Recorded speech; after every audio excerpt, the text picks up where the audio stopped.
әйел деген кезде тефаль сияқты қайнайтын тақырып қой бұл өзі. Жаңағы мен әрдайым жігіттерге айтам, ажырасудың, талақ берудің 90% еркектерден. Қазақ не дейді? Қыз кезінде бәрі жақсы, жаман қатын қайдан шығады дейді да, оған да жауап береді, жаман қатын байдан шығады дейді. Күйдім, пістім, өлдім деп аласың, бірақ бір жылдан кейін ажырасып жатасың. Неге десе, Аллах тағала Құран кәрімде айтады: "Ва ахазна минкум мисақан ғализа", әйелдер сендерден үлкен уәде алған дейді. Үлкен уәде бергенбіз әйелдерімізге. Оны қашан деп біз есімізден тануымыз мүмкін. Бірақ неке қидыртып жатқан кезде береді екенбіз ол уәдені. Мен пәленшенің қызын өзіме әйелдікке алдым деуменен аманат қылып алады екенбіз. Қараңыз. Нұралы өзінің бір тағдыры бар, әйелінің бір тағдыры бар, екі тағдырға жауапты болады Алланың құзырында. Өйткені әйелді Аллах тағала күйеуіне толығымен бойсынуға бұйырған, бұның тағдыры да саған көнді деген сөз.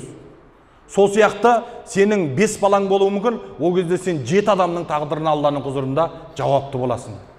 Ажырасып алып, дым білмей жүрген еркектер бар, Алла сақтасын. Алланың құзырында сол бала шағасынан, әйелінен міндетті түрде сұралынады. Өйткені Алланың алдында еркектер баршамыз уәде бергенбіз. Сондықтан ана отбасымызға, қатындарымызға мейірімді болайық.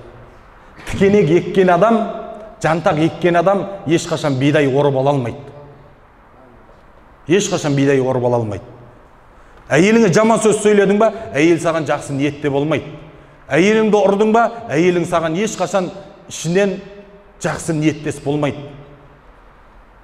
Сондықтан қазақ не дейді? Дос болатын болса да 100% дос болатын сенің әйелің, жау болатын болса да 100% жау болатын сенің әйелің дейді. Неге? Қараңыз. Өйткені менің айтып жатқаным талақтың, Аллах тағала Құран кәрімде айтады, егер әйелдеріңе талақ қылсаңдар дейді, талақтың жібін Құдай тағала еркектің қолына беріп қойды. Онда ажырасу деген еркектен басталады деген әңгіме. Қараңыз. Сондықтан әйеліңе жылы сөз сөйлесең, әуелгі мына үйленген кезде, жалпы исламда балайы деген нәрсе жоқ. Бірақ қазақ не дейді? Келін түссе келіннің аяғынан дейді. Әуелгі үйленген кезінде әйеліңмен сенің мәмілең жақсы болатын болса, өміріңнің қағидасы жақсылықтың үстіне құрылып кетеді дейді.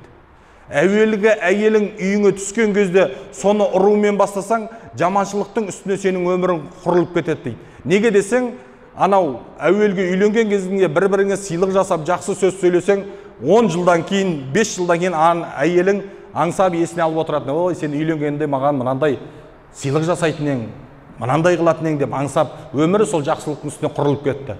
Келген күннен бастап қатынды бастан, баланы жастан деп бастасаң, онда саған ертең әйелің тісін қайрап өсетін болады. Ол жылан бір күні айдақарға айналады.